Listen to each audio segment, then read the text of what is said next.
grandes balizadores da nossa tomada de decisão no dia a dia. Pode passar.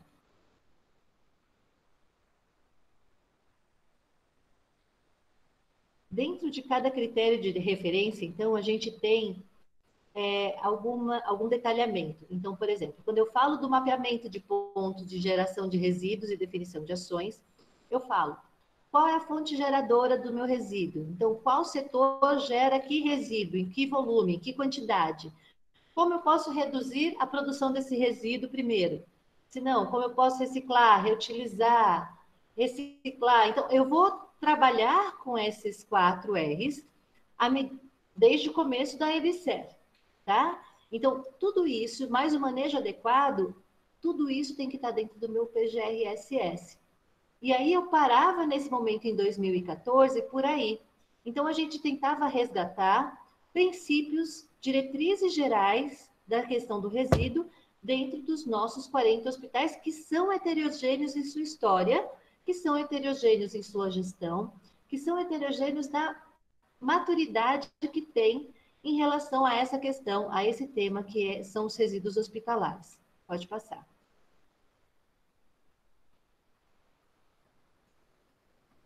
Então, outras premissas que a gente tinha também nesse modelo de referência era a gente trabalhar com as aquisições de materiais certificados ambientalmente, a gente contratar serviços com uso racional de água, de energia. Então, a gente ultrapassava os limites dos resíduos e a gente já ia mais para a parte do ambiental mesmo, da pegada ambiental que a gente precisava colocar desde o começo para entender que meio ambiente não é só resíduo dentro do hospital.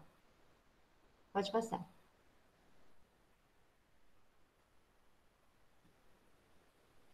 Então, depois disso, a gente elaborou os cadernos de processos de práticas de hotelaria hospitalar. Em 2017 saiu uma primeira edição, 2019 saiu outra, e a gente tinha 2 processos discutidos com a rede, onde a gente tirava as melhores práticas possíveis para os nossos 40 hospitais naquelas questões.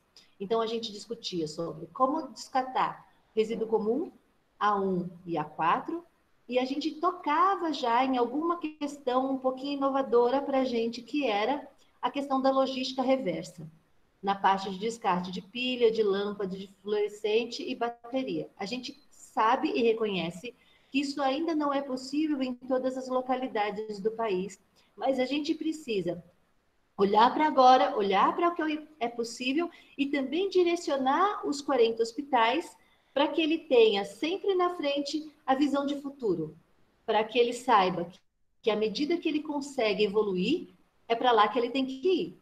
Então, essa é a nossa grande preocupação dentro da administração central. Pode passar.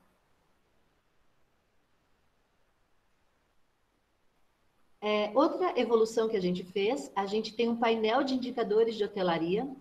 Mensalmente, todos os 40 hospitais alimentam esse painel de indicadores e ele fica dentro da nossa intranet e é acessível a todos. E cada um consegue ver o seu hospital em relação à rede e o comportamento da rede como um todo. Um dos tópicos que a gente tem já no painel de indicadores com dados desde janeiro de 2018 é a parte de resíduos hospitalares. Então, aqui está o endereço que a gente tem dentro da intranet, então as pessoas podem acessar por esse endereço, e aí vai ter o histórico de todas as 40 hospitais da rede EBSER. Eu vou trazer alguns dados com base no que está no painel de indicadores, tá? Pode passar. Esse aqui, então, é a carinha da página de resíduos. Então, que indicadores a gente tem? A gente tem o custo direto da parte da coleta, tratamento e destinação final dos resíduos. A gente tem o índice de geração do resíduo infectante. Então, quantos por cento do nosso resíduo gerado, do total de resíduo gerado no hospital, ele é do tipo A. A gente calcula qual é o peso total de resíduos por paciente dia e o índice de resíduos do grupo D, do grupo comum, que é segregado para reciclagem e compostagem. Isso numa pegada muito da gente tentar estimular um dos R's, que é você tentar girar o máximo possível cada um dos resíduos, tá? Pode passar.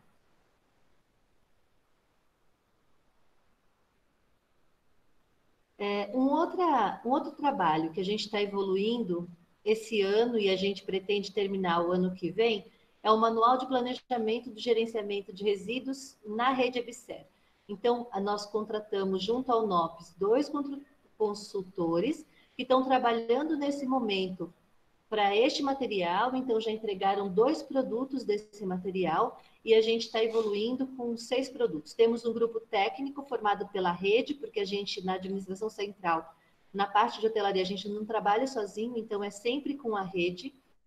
E o que visa esse manual? Visa, a partir do momento que eu tenho um plano regional ou municipal de resíduos, como é que eu, que sou o gerador do resíduo, posso otimizar o meu plano de gerenciamento de resíduos de serviços de saúde e tirar o melhor proveito do plano regional ou municipal.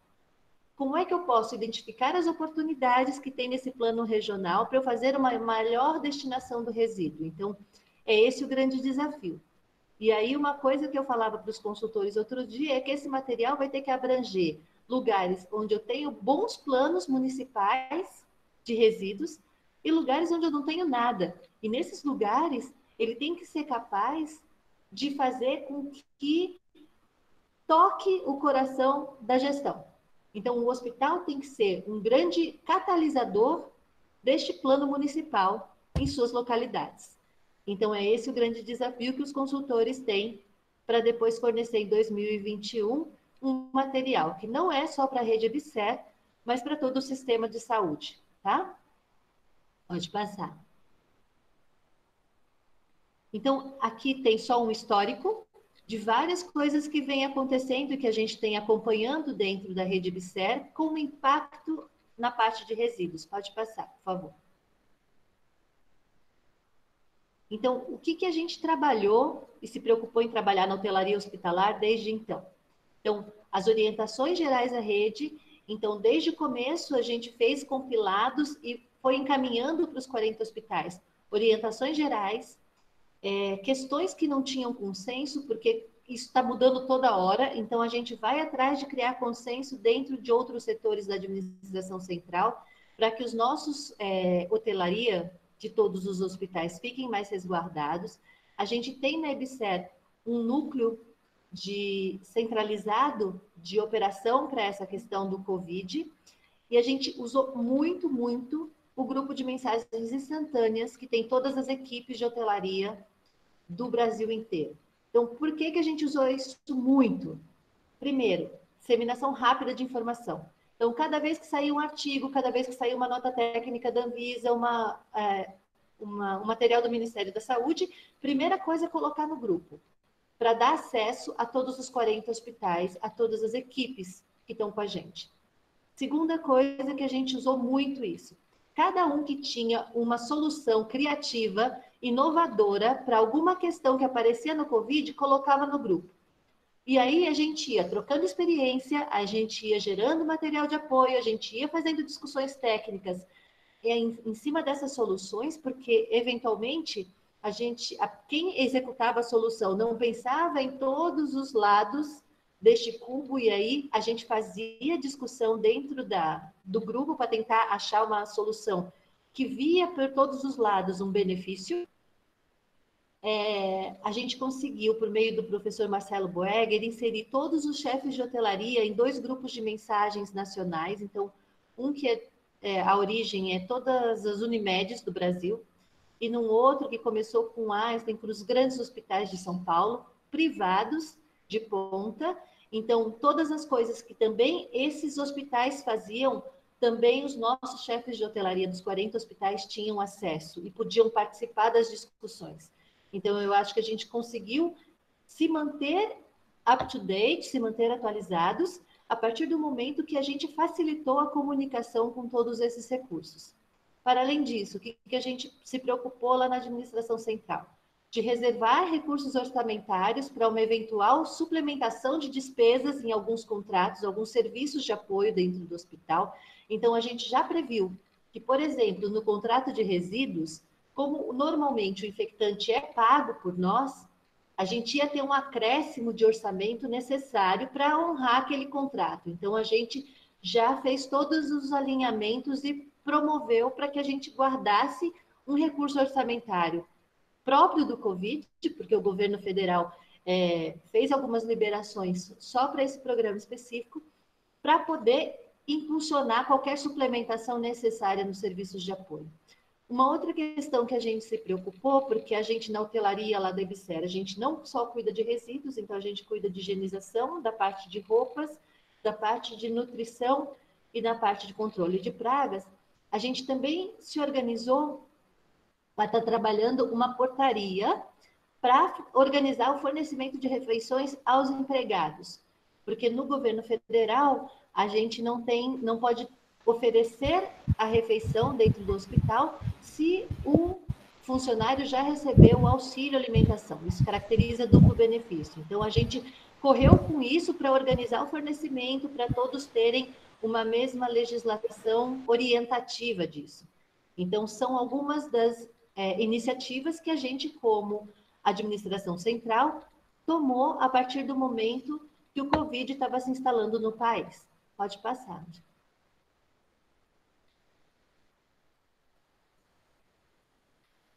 Eu trago agora algumas orientações que a gente fez no comecinho lá do Covid, chamando a atenção de algumas coisas para os nossos chefes. Então, a gente pediu para remanejar as lixeiras, para tentar racionalizá-las, garantir a maior segurança a todos os usuários. O que significa isso?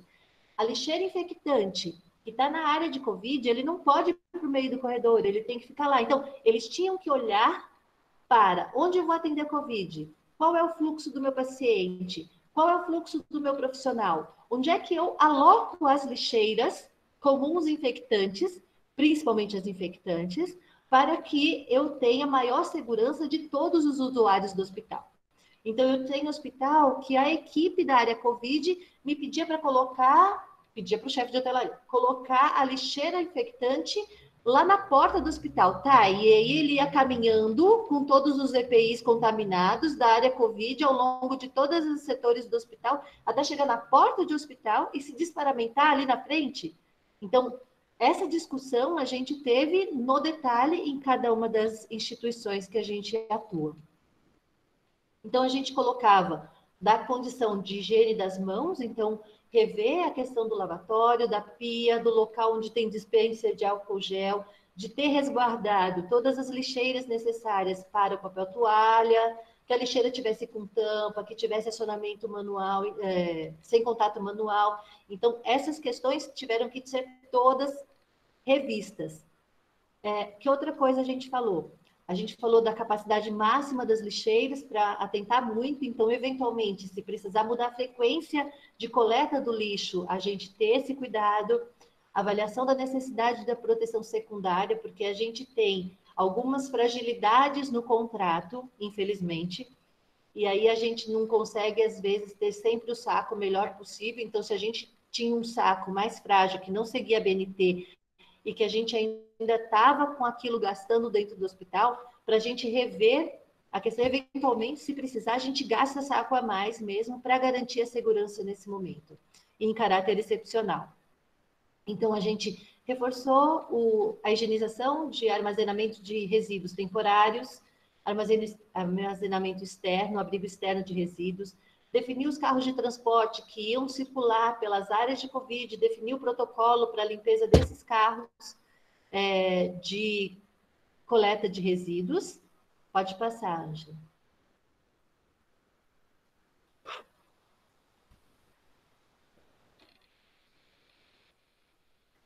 A gente tinha um reforço da higienização, então, obedecer rigorosamente os horários e fluxos estabelecidos para a gente evitar cruzar o limpo com o sujo dentro do hospital. Treinamento, treinamento, treinamento. Então, para lavagem de mão, para paramentar, para desparamentar. Então, como é que fazia isso? A gente trabalhou de novo, rotina, POP de limpeza, remoção de resíduos. Então, tudo isso são pontos que a gente levantou para que as equipes pudessem, igual um checklist, aí se eu fiz, e se eu fiz, e se eu não fiz ainda, e aí conseguir direcionar de alguma forma um rol mínimo de ações que precisavam ser cuidadas naquele momento. Esse documento é do começo de março, que a gente já orientava as equipes de hotelaria. Pode passar.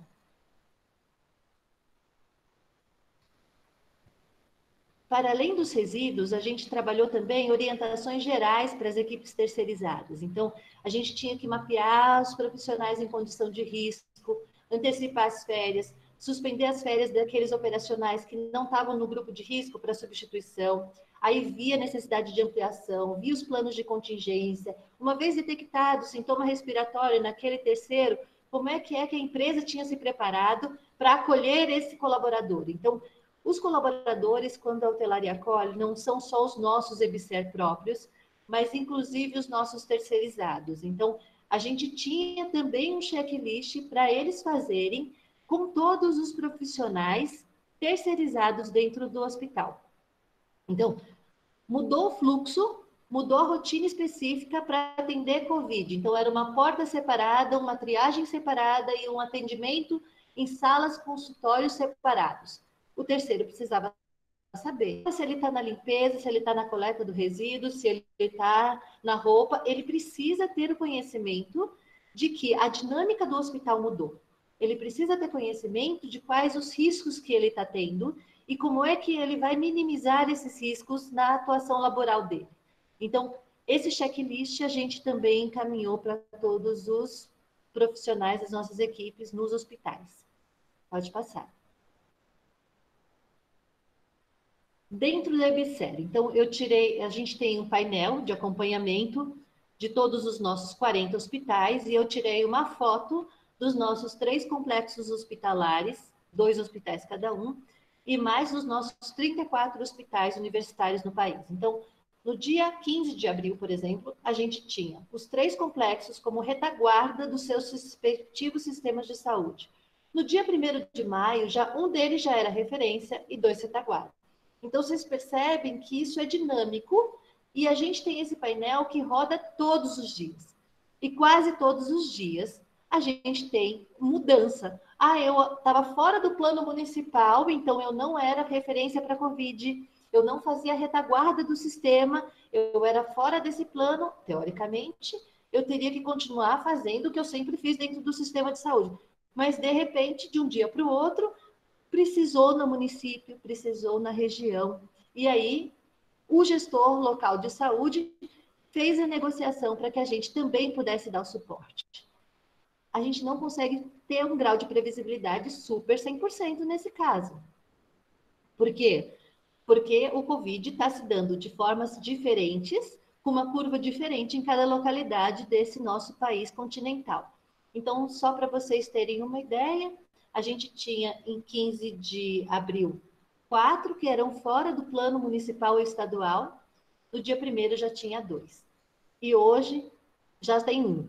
Então, a gente está evoluindo com isso. O que a gente tinha no dia 1º de maio? Por que eu trouxe o 1º de maio? Porque eu trouxe os indicadores do painel de abril.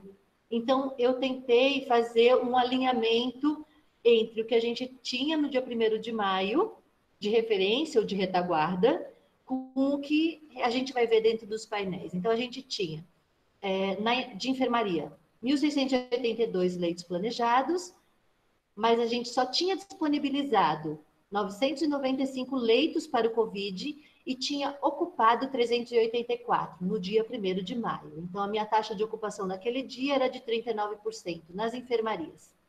Na UTI, a gente tinha planejado 1.000 leitos, disponibilizado 556, a gente tinha ocupado só 223, com 40% de taxa de ocupação. Isso no geral da rede. Se eu fizer um top 5, os 5 hospitais com maior taxa de ocupação daqueles leitos disponibilizados, no dia 1º de maio eu tenho Pernambuco, Federal Fluminense, que fica em Niterói, o Gafrey Guille, da Unirio, fica no Rio de Janeiro mesmo, a UFAL fica em Maceió, e a MEGEC, a nossa maternidade lá do Rio Grande do Norte, fica em Natal. Pode dar um passado, ele vai dar outros 5 hospitais. Agora, os 5 hospitais com maior número de pacientes Covid no dia 1º de maio eram o HUB, em Brasília, o CAM fica em Vitória, Espírito Santo, o Maranhão, que é o hospital da Nilce, que está também nessa vídeo, Antônio Pedro, de Niterói, e São Carlos, que é no interior de São Paulo. Tá? Então, pode passar. Vamos ver o comportamento desses hospitais com maior número de pacientes. Então, quando eu puxo naquele painel o impacto na rede, eu vejo o de cima, são outros serviços, e eu fiz questão de mantê-los aqui. Então, é o quanto a gente gasta no contrato de comida, no contrato de roupa, no contrato de higienização. Então, cada um tem uma linha. Aqui está, janeiro, fevereiro, março e abril. A parte dos resíduos é a parte azul. Quando a gente olha no contrato como um todo, ele reduziu 11% de março para abril. Fala, nossa, como é que com o Covid, que eu esperava que eu ia estourar esse contrato, eu tive uma redução na rede de 11%. E aí eu vou me aprofundar, pode passar.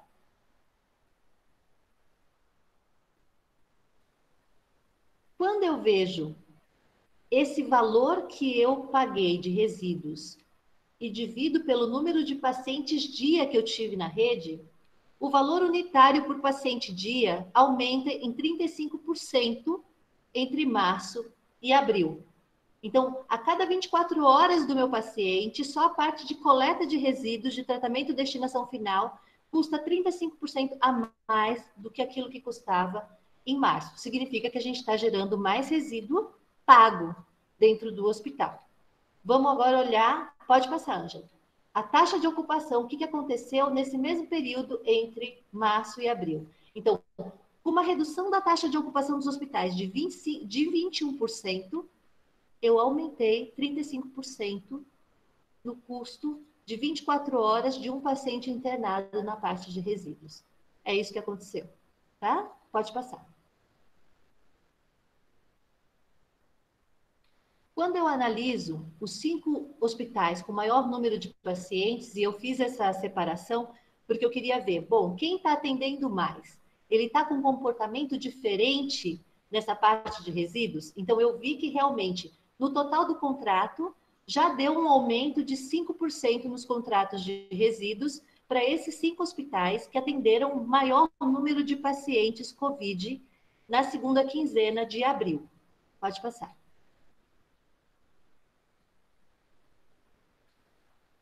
Para esses 5 hospitais, quando eu vejo o 24 horas, então, por paciente dia, o aumento na parte de custo de resíduos foi de 32%, tá? Essas linhas são bastante significativas. Eu não tirei de propósito para vocês verem que essa pretinha que está com a curva mais íngreme, ele é de processamento de roupas. Então, o contrato que está mais subindo para a gente no total é processamento de roupas. O vermelho é a higienização. O amarelo é refeição. Então, refeição ele está diminuindo. E a parte de resíduos está aumentando. E aí aumentou 32%. Então, aqui a gente consegue ver o quanto por paciente dia está aumentando cada um dos contratos. Tá? Pode passar. Separando os top 5 do número de pacientes, então a gente tem alguns hospitais que têm uma redução pequena, mas um aumento grande. Então, é uma redução pequena no valor total do contrato de resíduos entre março e abril, mas eu aumentei o quanto de resíduos eu gasto para cada um do meu paciente dia. Então, significa que eu estou gerando mais resíduo infectante por paciente dia, do jeito que a gente esperava mesmo. Então, vamos para o próximo. Eu tenho hospitais que eu já detecto o aumento do contrato de resíduos, no geral, e eu aumento também o valor do contrato por paciente dia na parte de resíduos. Então, esse número 4, por exemplo, ele aumentou em 33% o valor total de resíduos. Como ele tem aqui uma diminuição da taxa de ocupação do hospital, ele aumentou em 58% o custo per capita por paciente dia do resíduo. É isso que está acontecendo. Vamos para o 5. Esse aqui, aí eu vou colocar, Nilce, é o teu hospital. Tá? Então, aqui a gente teve, tanto na parte total do contrato, entre março e abril, um aumento de 9%, e a gente também teve um aumento de 9% no custo por paciente dia quando eu falo de resíduos. Então, quando eu vejo o que vocês geraram de resíduos em março, eu vejo que a gente gerou 1,39 quilos de resíduo tipo A por paciente dia em março, mas já em abril, com o Covid, isso já subiu para 1,87 quilos por paciente dia, um aumento de 35%. Tá? Então, esse é a diferença que a gente tem visto. Pode passar. Eu trouxe também a curva lá do Maranhão, que é essa azulzinho, esse aqui é do site do Ministério da Saúde. Então, para a gente tentar estabelecer um nexo causal entre a diferença de março e abril. Então, quando você vai ver no começo de abril, ele tem um bem baixinho. E ele começa a subir em abril, até o fim do mês. Então, é isso que a gente está falando do impacto na parte de resíduos. Pode passar.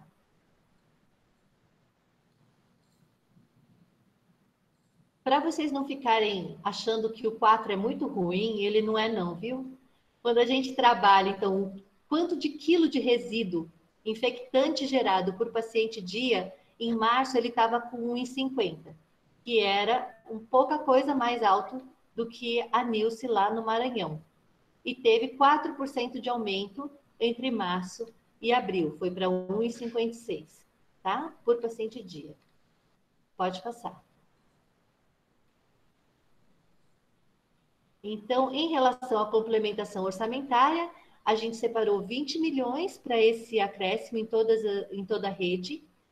Para resíduos, a gente tinha 2,5 milhões separado e, por enquanto, os hospitais solicitaram 220 mil.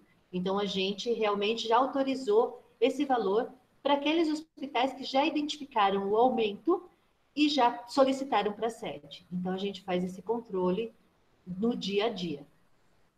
Acho que só. Pronto. Obrigada, viu, gente?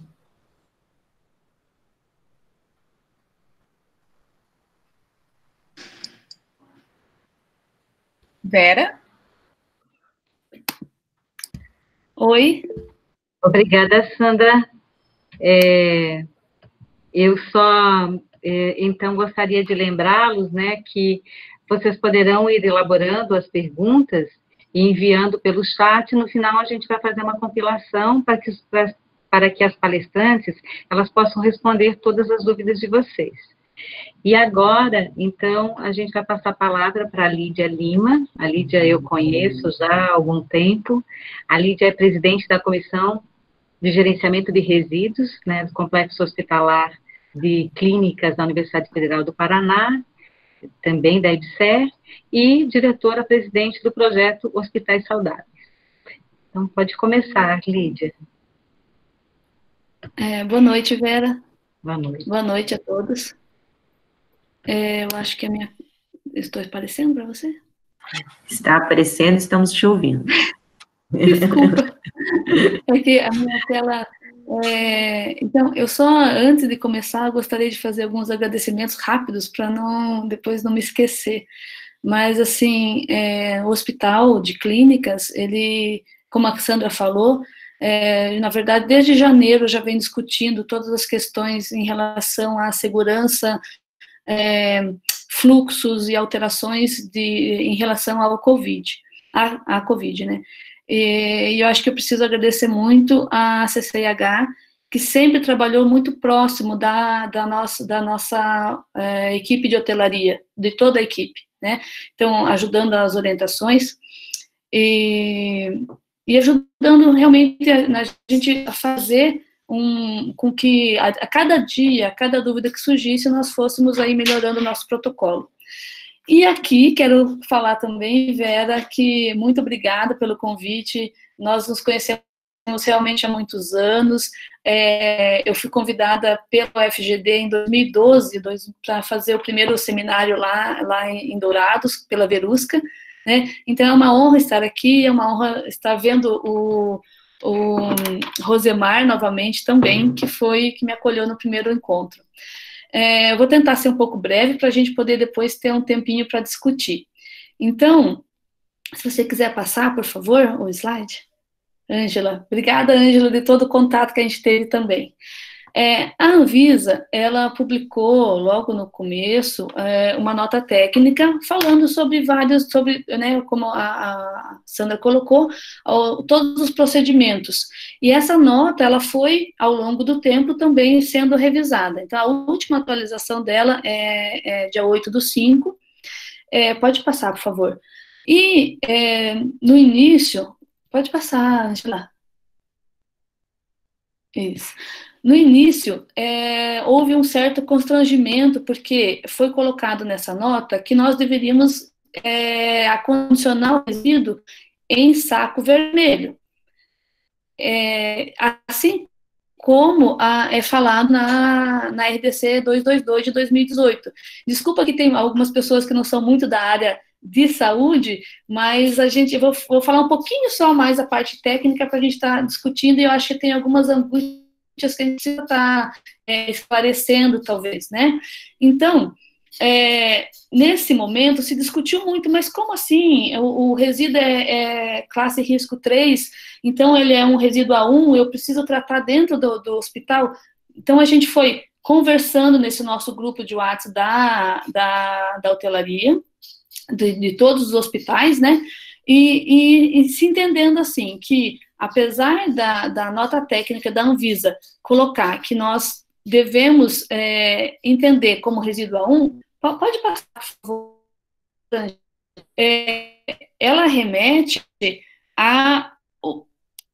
aqui, né? Então, coloca-se em saco vermelho. Depois que nós discutimos, e algumas pessoas falaram com a Anvisa, né? Não é possível que todos, porque o Brasil não usa saco vermelho no Brasil todo. Isso não é 100%, né?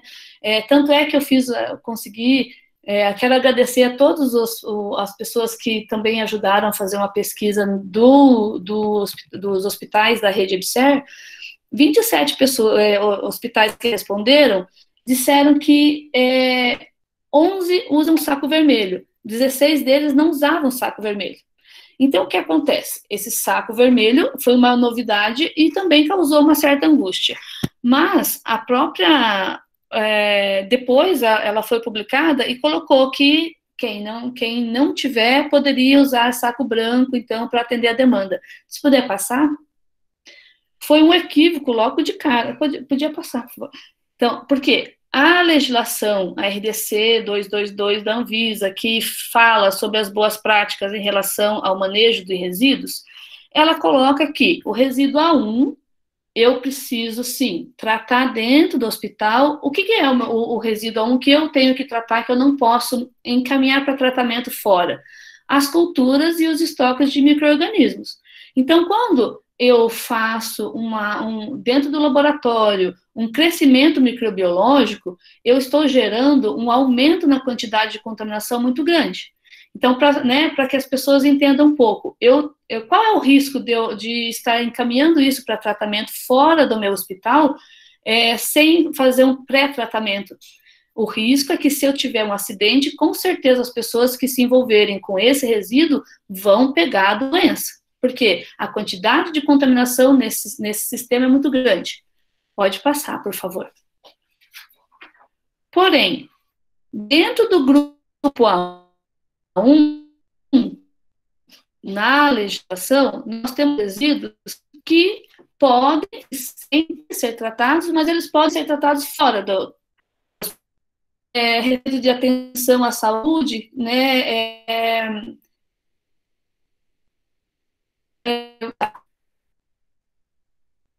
Por favor. Então, resíduos que eles têm combinação com classe risco 4, antes estava a classe risco também dita, né? Puder passar, por favor. Não? Lígia, se você quiser... As gotas de sangue, resíduos de óleo. Lídia, se você puder repetir sua última fala, acho que a sua internet caiu e deu uma cortada. Caiu? Ficou tá falhando. bem. Acho que não, sua última fala. Jane que está falando, né? Então, a Jane pediu que a última fala. O que acontece? A legislação do Brasil, que sobre as boas práticas de serviços de saúde, que são dentro dos estabelecimentos, ela preconiza, primeiro, resíduos com a contaminação tratados dentro, né, ou de micro-organismos.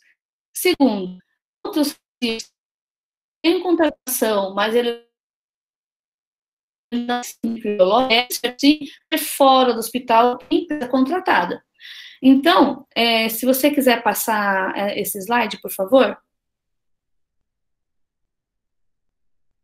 Ok. O que nós temos? Exemplos como bolsas de sangue, vencidas ou incompletas. Pode ir mais um. Só para a gente numa discussão um pouco melhor.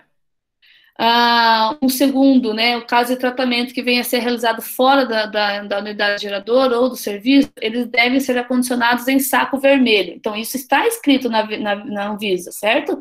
Na RDC 222. E transportado em recipiente rígido. Pode passar de novo, por favor. Já no artigo 16, então, fala quando houver obrigatoriedade de tratamento de todos os resíduos do grupo A, devem ser acondicionados em saco vermelho. Mas, depois disso, a própria legislação coloca aqui, em locais que se trate todos os resíduos, eu posso colocá-los, então, no saco branco, né?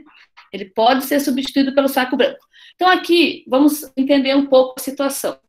Digamos, eu tenho, desses meus 11 hospitais que usam saco vermelho, 5 deles, 22 separam, eu só estou aqui vendo que encaminho para tratamento. Então, 5 hospitais encaminham somente o resíduo que está no saco vermelho para tratamento, e todos os outros resíduos, que eu não vou entrar aqui na discussão, do A4, que são de baixo risco, que são aqueles que nós atendemos o paciente, mas ele não tem uma grande quantidade de sangue livre. Então, digamos assim, quando eu faço uma coleta de amostra, eu tenho ali um algodão com uma gota de sangue, né? Tenho alguns filtros, são resíduos que nós atendemos o paciente, eu tenho um curativo seco. Esse resíduo, dentro da nossa legislação, ele é considerado de baixo risco. E ele pode, sim, seguir por um aterro sanitário licenciado dentro do saco branco. Aí veio a confusão. Alguns hospitais que direcionavam seu resíduo para tratar dentro do saco vermelho, e agora poderiam estar colocando o resíduo do Covid gerado dentro de locais que atendem ao Covid, colocando em saco branco, mas esse saco branco necessariamente tem que ser tratado, né? Então, no início, houve alguma certa confusão em relação a isso. Não são todos os hospitais do Brasil que trabalham com o saco branco e o vermelho, mas quem trabalha, sim, com o saco vermelho, gera um desconforto em relação à segregação. Então, normalmente, possivelmente, o hospital que trabalha com saco vermelho vai continuar colocando o resíduo Covid em vermelho, mas pode haver uma falta. Então, essa discussão, essa colocação da vigilância de processos diferentes, ela trouxe uma certa angústia, mas eu creio que agora já está tudo mais sanado. Pode passar, por favor. Eu acho que no slide anterior tem alguma coisa? Não, pode passar. Desculpa. Então, como a Sandra bem colocou, eu trouxe aqui só uma comparação do que o Hospital de Clínicas aqui de Curitiba gerou em abril de 2019 e o que nós geramos agora em abril de 2020. Então, ao atendimento aos pacientes com Covid, nós tínhamos a impressão de que teríamos um boom e uma quantidade de resíduos muito alta devido a todos os protocolos de uso de EPIs. Então, em 2019, nós tivemos, no mês de abril, 16.987 quilos de resíduos do grupo A e E, que são os resíduos para nós que devem ser tratados. Em abril de 2020, 17.960. Então, a gente teve 1.000 quilos de acréscimo neste mês. Porém, os resíduos comuns tiveram uma redução de 3.000 quilos. O resíduo reciclável, nós também tivemos uma redução significativa. E, com isso, a quantidade, o indicador que diz paciente dia por quilo de resíduo infectante do A e E dividido por paciente dia, foi, então, de 1,69 em abril para 2,33 em abril de 2020. E isso o que significa? Nós tivemos uma redução no HC de 23% na quantidade de pacientes dia internado de abril de 2019 para abril de 2020. Tivemos uma redução de resíduos, mas como o nosso resíduo infectante continuou igual ou um pouco maior, o nosso índice aumentou, que é algo que nós não gostaríamos que acontecesse, né? Mas nós temos que lidar com essa contingência. Então, o que a gente tem que pensar? Aqui em Curitiba, nós temos uma facilidade, assim, eu acho que a gente está num momento que ainda não é de desespero. Daqui a pouco nós teremos uma conversa da Nilce, que eu estou ansiosa para ouvir, porque a gente se preocupa, mas não sabe exatamente como é que vai acontecer. Não sei se vocês estão nessa angústia também. Aqui em Curitiba, nós tivemos, por enquanto, desde que começou a internação com Covid, 326 suspeitos. Porém, somente 12 foram confirmados, né? Mas, a partir do momento que eu tenho paciente suspeito, todo o fluxo, todos os cuidados são tomados, e acaba gerando resíduo, certo? Então, na data de hoje, nós temos poucas pessoas. Temos 5 apenas internados, sendo 3 em enfermaria e 2 em UTI. Então, isso nos dá, assim, um certo alívio de que a nossa situação, com certeza, está muito melhor do que todos esses 5 hospitais que a Sandra colocou no relato dela anterior. Mesmo assim, nós temos aqui esse aumento de resíduo infectante. Então, discutindo com o Vital, que eu acho que está aqui nos ouvindo, a preocupação no início, em São Paulo, a CETESB até publicou um aumento de 25% na capacidade de tratamento das empresas de tratamento de resíduos de saúde, prevendo aí esse aumento de resíduo. Porém, o que nós vemos é que existem muitas clínicas que fecharam, que estão sem atendimento. A própria Anvisa publicou a RDC 06 de 2020, colocando uma recomendação para que as cirurgias eletivas não fossem realizadas, para diminuir o fluxo de pessoas com necessidade de UTI dentro dos hospitais. Então, os hospitais que não são referência para a COVID, eles diminuíram muito a geração de resíduos. E eu devo citar aqui que a empresa que trabalha com HC aqui em Curitiba, ela colocou a situação de que eles estão trabalhando com um turno de trabalho a menos, porque justamente devido a essa redução. Então, assim, eu acho que é justo a gente falar que os hospitais que estão atendendo os pacientes com Covid tiveram um aumento do resíduo infectante, principalmente, reduzir os outros, porque numa ala onde eu tenho internado paciente COVID, todo o resíduo que gera ali, ele vai para o infectante para garantir que ele não contamine, nem o catador e nem as pessoas que manejam o resíduo comum. Porém, devido ao fechamento, à redução de paciente dia no hospital, a redução de cirurgias eletivas, nós tivemos um impacto muito menor do que se a gente estivesse atendendo ao todo. Então, eu quero muito ouvir a Nilce falar, para que a gente possa realmente estar se precavendo aí um pouco mais. Se você puder passar, por favor. Obrigada. Essa foto da esquerda, da minha esquerda, onde tem bombonas azuis, então aqui isso foi algo interessante. Nós, em 2019, em abril, nós gerávamos 24 bombonas por dia, contendo resíduo infectante para ser tratado. Agora, a média de abril de 2020 foi para 40 bombonas. E o que nós percebemos e conversamos, assim, nós temos uma relação muito boa com a empresa que recolhe e trata nossos resíduos. E o que acontece? Nós explicamos para eles que iríamos precisar de mais bombonas, porém, o peso não estaria sendo tão diferente, porque os resíduos que são descartados, eles são leves, né? Os EPIs, as máscara, touca, todo o avental descartável, ele faz muito volume, mas pouco peso. E nós pagamos para essa empresa por peso. Então, eles estão cientes desse... E o que acontece? O que acarreta para a empresa? Ela tem que fazer ou mais coletas, né? Ou encher mais o caminhão. Então, isso tudo é um plano de contingência que tem que ser acordado com a empresa e ela tem que entender que vai precisar ter um local para armazenar e encaminhar. A foto da direita é uma foto, eu não tenho crédito dela, mas é uma foto internacional de um hospital fora do Brasil, aonde o resíduo é trabalhado com containerização. O que é isso? Eu uso essas caixas onde eu não preciso ter o manuseio do resíduo.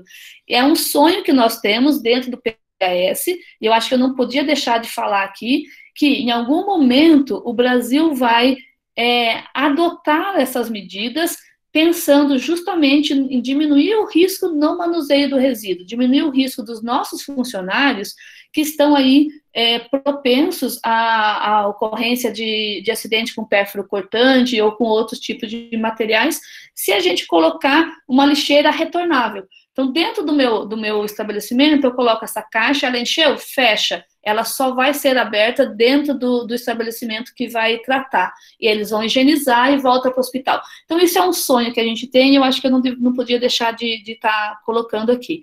Podia passar, por favor? Essa foto é mais um alerta para que todas as pessoas que trabalham com resíduo precisam ficar muito conscientes de que os seus contratos têm que ser muito bem tratados.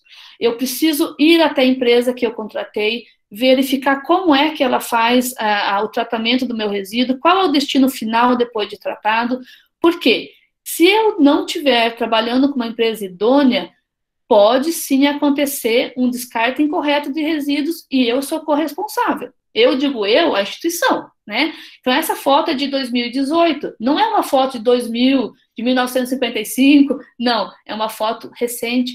Então, a gente precisa sim estar consciente de que nós somos corresponsáveis e precisamos verificar, como a Sandra falou, desde quando nós separamos o resíduo para que ele seja colocado na lixeira correta para evitar riscos de contaminação do meio ambiente, até ao momento onde a empresa trata. Pode passar, por favor.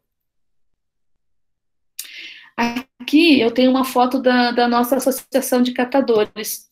Então, assim, é para impactar mesmo. Eu tenho primeiro uma foto de resíduo de saúde descartado num galpão esquecido lá, um problema sério que aconteceu, e de repente eu tenho na outra ponta que os hospitais universitários, os hospitais federais principalmente, eles precisam atender ao decreto federal 5.940, que determina a obrigatoriedade da doação do seu resíduo reciclável para a associação de catadores.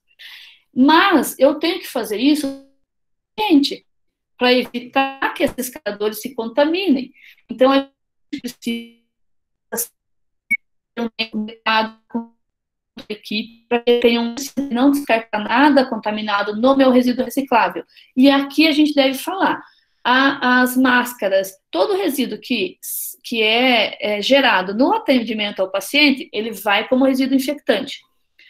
É diferente do meu resíduo gerado em casa, da minha máscara que eu gero em casa, que eu vou descartar, ela vai para o resíduo comum, porque nós só temos coleta de resíduo comum, certo? Não é um resíduo de saúde, a máscara que cada cidadão usa.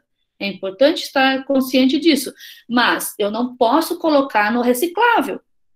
Por que eu vou imaginar que eu estou usando uma máscara para me proteger, ela pode estar ou não com esse vírus, e eu vou colocá-la para que outras pessoas usem? Então, isso é uma coisa que a mídia precisava bater muito. Todas as pessoas devem ser responsáveis por aquilo que gera. Eu tenho uma máscara, eu tenho um resíduo que eu tenho dúvida se ele está contaminado ou não na minha casa, eu vou descartá-lo no resíduo comum, que vai ser misturado a todos os outros no aterro, que não vai mais ser manipulado pela Associação de Catadores. Então, eu tenho aqui que agradecer muito a associação que recolhe o nosso resíduo. Essa foto é do Dia da Mulher, que eles fizeram uma comemoração, e assim, a gente tem muito orgulho de estar com a associação, porque nós conseguimos, com o que a gente trabalha, melhorar a condição de vida dessas pessoas. Agora, eu acho que caiu a minha internet? Aconteceu alguma coisa? Não, só fechou a apresentação. Você ainda está aqui. Então, essa era a última tela. Na sequência, eu venho para agradecer a todos, a presença de todos, agradecer ao FGD que me chamou, ao pessoal do mestrado profissional, da Faculdade de Administração, que organizou todo esse evento, que ficou muito bom. Parabéns para vocês. E eu vou passar, então, agora a palavra para a Nilce, para tentar dar um tempo para a gente conseguir conversar. Eu falei muito, eu queria falar menos, desculpe. Um abraço para vocês todos. Obrigada, Lídia. Então, mais uma vez, gostaria, né, de falar para vocês que quem tiver perguntas, né, pode ir elaborando, e depois a gente vai fazer um bloco só de respostas para as perguntas de vocês. E a nossa terceira palestrante, então, é a Nilcileia de Jesus Pereira, a Nilce, né? Ela é analista administrativo, é responsável pelos contratos de hotelaria do Hospital Universitário do Maranhão, né? E ela vai nos falar um pouquinho mais sobre a realidade no Maranhão hoje. Então, Nilce, pode começar a sua apresentação. Tá, ok. Boa noite, né? Muito obrigada pelo convite. É uma grande honra, um prazer estar participando nesse momento desse debate, na verdade, dessa partilha, né, de informação. E, na verdade, eu vim trazer mais um pouco a realidade do Hospital Universitário do Maranhão. Como foi apresentado, eu sou administradora do setor de hotelaria, né? Trabalho juntamente com a Edenilde, que é chefe e enfermeira do setor. E os dados que eu venho trazer, assim, é muito mais mesmo a prática, né, o nosso dia a dia, o que o Hospital Universitário vem fazendo desde que começou o enfrentamento do Covid aqui no Maranhão. Então, eu trouxe brevemente poucos slides, tá? Eu vou ser realmente muito breve, espero, e para a gente poder conversar, tá? Qualquer coisa, e me perder aqui nos slides, por favor, me ajudem, tá?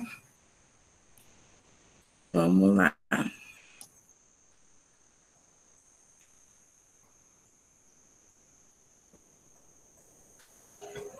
Jânio, pode me ajudar com as apresentações, por favor? Ângela, você pode?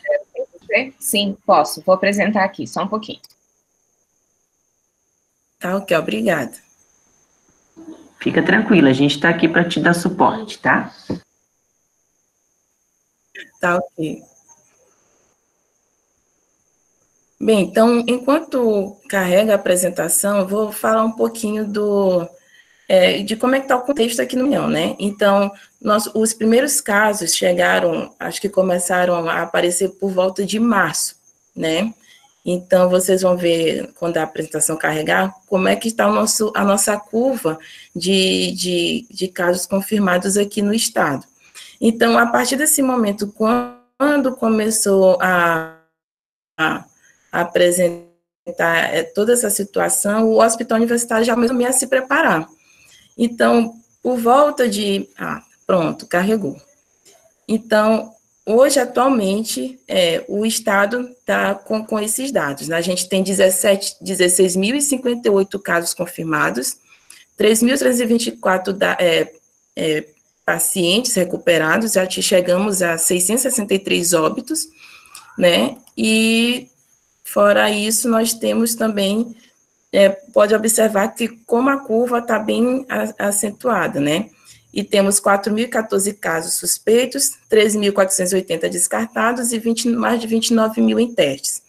Então, quando essa curva, por volta de meados de março, começou a aumentar, o Hospital Universitário começou a se preparar. E ele deu início a uma série de ações como plano de contingências para, né, em enfrentamento ao Covid. Então, em março, o hospital, que é um hospital de grande porte, né, com 573 leitos, distribuído em 2 unidades, Presidente Dutra e Materno Infantil, e atualmente esses casos Covid estão concentrados na unidade Presidente Dutra. Então, como a gente tinha um volume de pacientes, acompanhantes muito grande, então o hospital começou como uma das primeiras ações a, entre aspas, esvaziar o hospital para se preparar para receber esses pacientes. Então, por volta de 20 de março, saiu uma portaria onde a gente começou a suspender cirurgias e consultas eletivas, começou a suspender também alguns procedimentos, e aí o hospital foi sendo esvaziado. E, paralelo a isso, nós começamos a nos preparar. De que forma? Foi destinado um setor exclusivo, né, de preparo para UTI Covid, como a gente chama, né, que hoje é o nosso anexo C. Foram 40 leitos, são 40 leitos de UTI que foram preparados nesse período de março até início de abril. Foi uma série de reuniões, planejamentos, o setor de hotelaria, como em todos os aspectos, ele acaba pegando vários serviços que é de nossa responsabilidade. Então, a gente participava de reuniões para definir fluxos, acessos. Então, foi um momento que a gente conseguiu sentar para se preparar. Mas reforço, a gente se prepara, mas a gente nunca sabe como é que é de fato quando se começa, né? Então, nosso primeiro paciente entrou na UTI Covid por volta de 1º de abril. Então, vocês vão ver mais lá na frente nos dados que a gente teve uma queda ali nos números nesse período de março. Então, vocês vão entender também porque que eu estou contextualizando tudo isso para poder justificar meus números lá na frente. Pode passar, por favor. Então, assim, como é que aconteceu? E aí, o hospital, ele não é um hospital inicialmente de referência, nós não somos um hospital porta aberta. Todos os pacientes confirmados que vão seja para a enfermaria ou para a UTI, eles vêm por meio do fluxo que foi definido juntamente com a prefeitura e o governo do estado.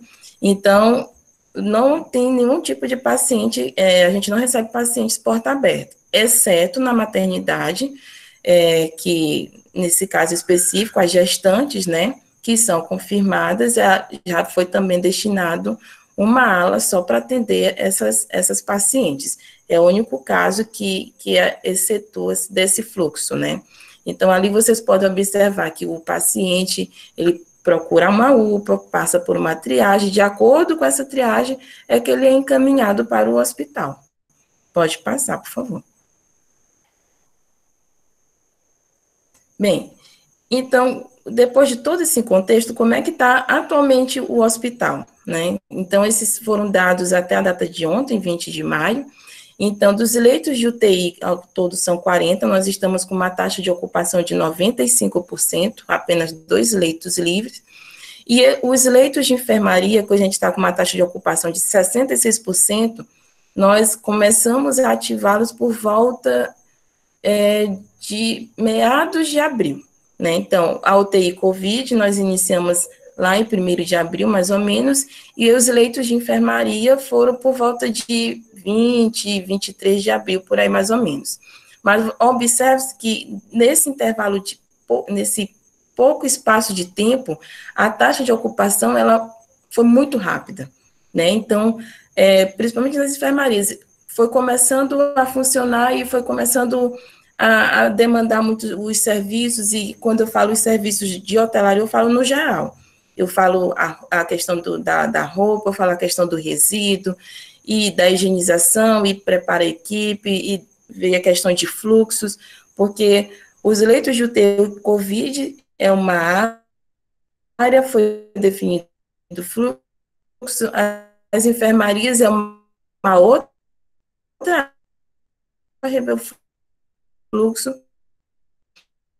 para padronizar que o fluxo adotado na UTI Covid fosse parecido também nas enfermarias. E 248 casos confirmados entre suspeitos, Quanto aos óbitos, até então já foram 11 confirmados e 10 ainda estão em investigação. E como nesse intervalo de tempo o hospital também se preparou para o teleatendimento, já foram mais de 1.600 pessoas atendidas e 229 foram encaminhadas para uma avaliação presencial, certo? Pode passar, por favor. Bem, aí o que eu acho importante trazer aqui para vocês para que vocês tenham mais ou menos uma noção de como é que está a nossa estrutura, né? Esse é só um print, esse é um sistema que a gente faz o acompanhamento de como é que estão os leitos de todo o hospital. Vocês podem ver ali do ladinho, né, que a gente tem os leitos COVID e de outras áreas também. E esse aqui é muito específico de uma UTI COVID. A gente atualmente são os 10 leitos, 10 enfermarias, cada uma com 2 leitos. E por que eu vim trazer a questão da estrutura? Porque dependendo da estrutura, da forma como eu organizei meu ambiente para preparar, para receber esse meu paciente, isso vai ter um impacto no meu resíduo. Mas o que tem a ver estrutura com resíduo COVID, vocês vão já entender. Em cada enfermaria dessa, eu precisei colocar 2 lixeiras exclusivas para resíduo infectante. Lógico, todo resíduo lá gerado é infectante. Além da lixeira disponível também em cada banheiro. E um outro ponto importante é que em cada enfermaria dessa eu precisei disponibilizar também suportes de caixa para descarte de pérfuro cortante. Ou seja, um fluxo que eu era habituada a disponibilizar esse item apenas no posto de enfermagem, eu passei a disponibilizar em cada enfermaria, né? E isso nas UTIs COVID. Nas enfermarias nos leitos mesmo das clínicas, vamos assim dizer, eu preciso também disponibilizar essas 2 lixeiras. E isso, para mim, tem um impacto significativo no meu resíduo, porque, como a própria Lídia colocou, o resíduo COVID, ele é muito volume, não é tanto peso. E o nosso contrato, a gente paga por bombona. Então, cada caixa dessa que eu preciso descartar da forma correta, ela gera muito volume na minha bombona. Então, eu tive um aumento significativo, né, no número de bombonas, e lógico, já que eu pago por bombona, eu tenho um impacto financeiro disso muito maior. Pode passar, por favor. Então, vamos lá. Só para vocês analisarem os dados, em janeiro, foi um mês que a gente pode dizer assim, normal, né, onde eu ainda não tinha casos, o hospital estava funcionando normalmente. Eu tive uma produção de 15.617,40 quilos de resíduo, né, com 731 bombonas geradas e um valor de quase 54.825 no mês. No mês de março, que foi o período em que eu precisei, na verdade, que o hospital foi esvaziado, lógico, há uma certa redução ali na quantidade de resíduos gerados. Quando chega em abril, eu já percebo o impacto disso. Por mais que em abril não estivesse com todos os meus leitos de enfermaria disponibilizados, mas eu já tenho um significativo impacto na quantidade de bombonas e na quantidade de resíduos gerado também. Pode só passar rapidinho para eu mostrar os gráficos para vocês. E aí começa o questionamento. Nossa, não, tá certo. Se eu reduzo o paciente, eu reduzo a geração de resíduo. Pode passar de novo. Né? Só que aí a gente observa uma discrepância bem aqui na informação. Opa, peraí. Como é que eu reduzi minha quantidade de resíduo, mas eu aumentei em bombonas? E é justamente esse aspecto que eu vim falando para vocês e que eu precisei apresentar minha estrutura. Como é que está estruturado hoje o hospital? Porque por mais que eu tenha reduzido, entre aspas, porque eu tive menos pacientes internados, isso reduziu minha quantidade de resíduo infectante, porém, em contrapartida, o resíduo gerado na área COVID, ele gerou muito mais volume, porque lá tem caixa Descartex, a refeição que vai para lá vai em isopor, né? Então, o isopor não é tanto peso, mas é volume. Então, a gente começa a fazer uma análise como a forma adequada de tratar esse resíduo. Não, Nilce, mas ok, se eu pago ele como pelo quilo, para mim tá bom, né? Ótimo. Mas a gente tem que analisar outro aspecto. Por mais que você pague pelo quilo, mas você acondiciona em bombonas. E o seu abrigo, ele tem capacidade suficiente para acondicionar essas bombonas, né? Porque no nosso caso, eu passei de uma média de 19 bombonas por dia, que são coletadas pela empresa terceirizada, a 32 bombonas por dia. Isso só na unidade Presidente Dutra, né? Não estou falando tanto agora da materna infantil, porque Dutra é onde eu tenho concentrado o maior número de pacientes. Então, é uma análise que precisa ser feita, que precisa ser acompanhada, porque se meu abrigo não tem espaço suficiente para acondicionar esse resíduo da forma adequada, eu tenho que pensar numa estratégia, né? Eu vou aumentar a quantidade de coletas no dia, eu tenho que articular isso com a empresa, dá para encaixar dentro da rota, então, são aspectos que a gente precisa analisar, não só da parte de quantidade, mas a parte de qualidade também.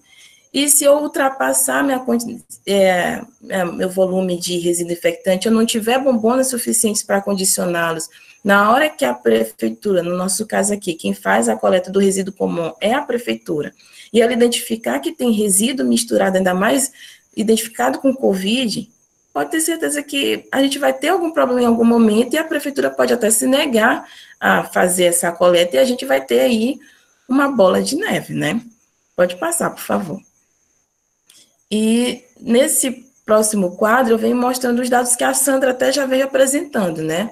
Mas só para vocês terem uma ideia, a Sandra apresentou dados em comparação a março com abril, mas eu trouxe uns dados um pouco mais né, do começo do ano para cá. Mas só para, como vocês podem observar, se eu comparar janeiro a abril, o custo do resíduo infectante por paciente dia passou de 5,73 para 9,15, ou seja, um aumento significativo em quase 60%, né? Assim como a minha média de bombonas por dia. Em janeiro eu tinha uma média de 24 unidades e hoje eu estou ali produzindo em média 38 unidades por dia. Se eu continuar nessa projeção, pelo menos para esse mês de maio, pode ser que eu chegue no final do mês a quase 1.000 bombonas coletadas só para resíduo infectante, sendo que dessas, quase 60% vão ser só de resíduo COVID, tá? E pode passar, por favor, mas acho que já terminou. Então, é basicamente isso. Então, foram esses aspectos que eu quis trazer. Eu queria complementar um pouco mais quanto à questão da segregação desse resíduo. A gente observa que, mas como só é gerado resíduo infectante, então não preciso me preocupar com a segregação, precisa sim, porque pode acontecer também o fato de eu segregar esse lixo na roupa. Isso pode acarretar algum problema para o hospital. Então, eu tenho que ter essa parceria com a assistência para que possa estar verificando a forma adequada da segregação desse resíduo. Né? Então, como a hotelaria também atua muito como fiscal, e nesses casos a gente tem essa impossibilidade de estar indo na área para estar verificando, então a gente tem que trabalhar com a parceria da assistência para estar verificando essa segregação adequada, né, e estar identificando se o fluxo está acontecendo de uma forma correta, tá bom? Acho que era isso que eu tinha para complementar. Obrigada. Pera, antes de você passar as perguntas, só vou esclarecer, Lídia, que as respostas que você fez no chat, eu passei de novo as perguntas para a Vera, até porque para todo mundo ouvir, né, e entender a sua resposta quando você for apresentar. Então, todas as perguntas que foram colocadas no chat, eu já encaminhei para a Vera. Obrigada.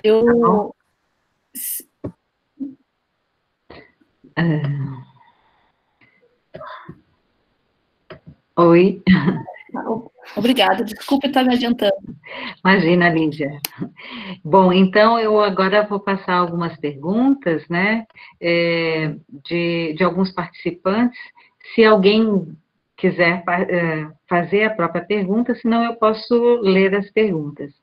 A Dani Mendes. Não? Então, a Dani, ela pergunta assim, resíduos provenientes de banheiro e repouso de profissionais e áreas administrativas de espaço de atendimento exclusivo para pacientes suspeitos ou confirmados para a COVID, seria resíduo infectante ou comum?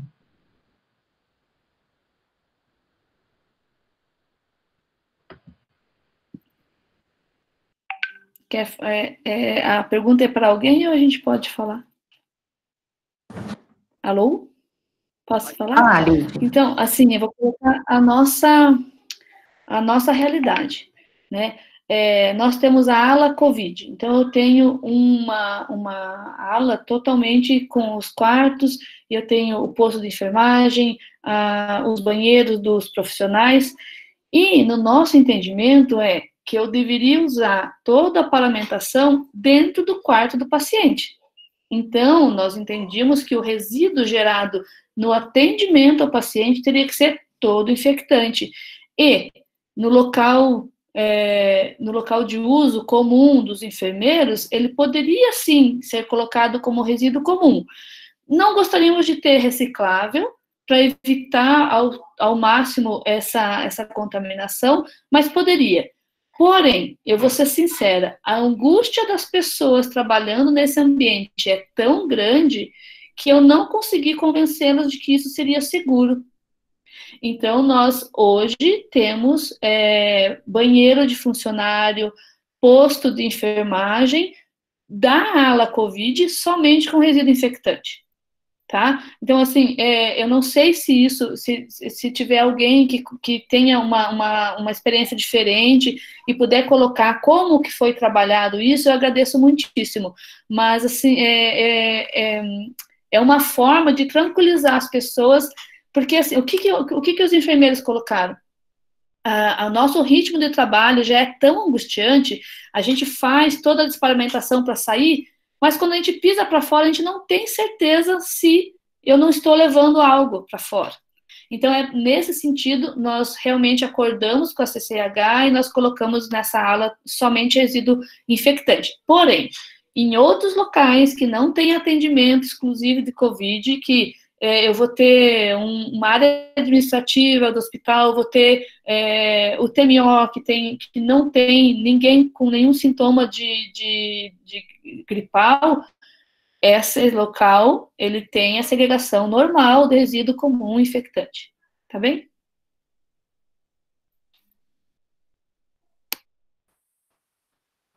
Nilce quer falar antes de mim sobre essa questão?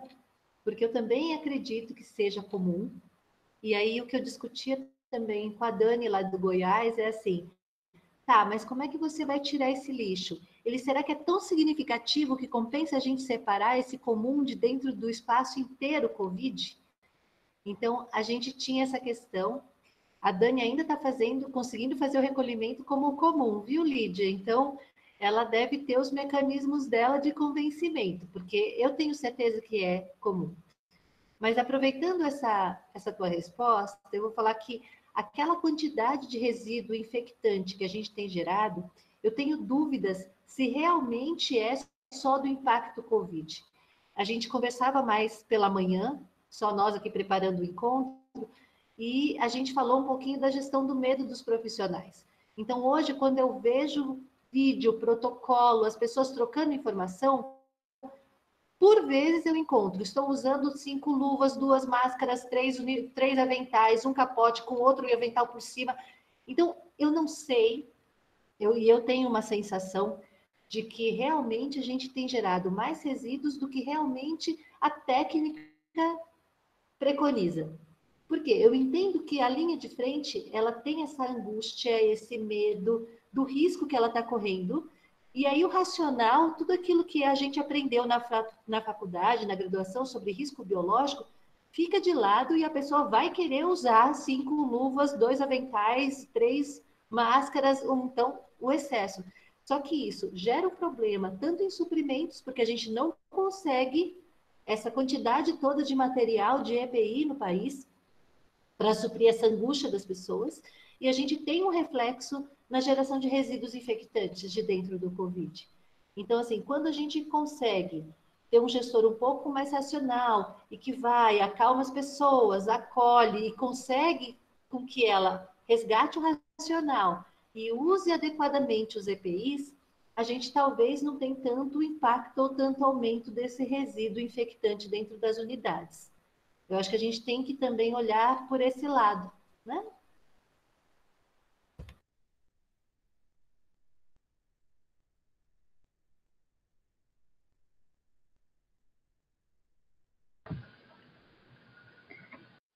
A Nilce vai responder, Nilce, ou não?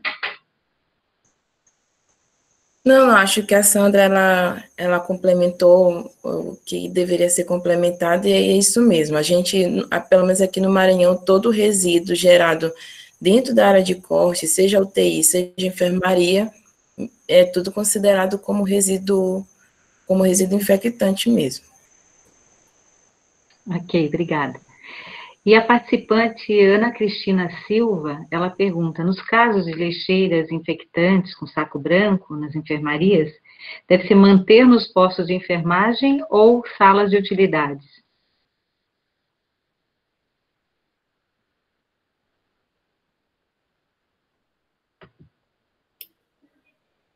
Você quer falar, Nilceia?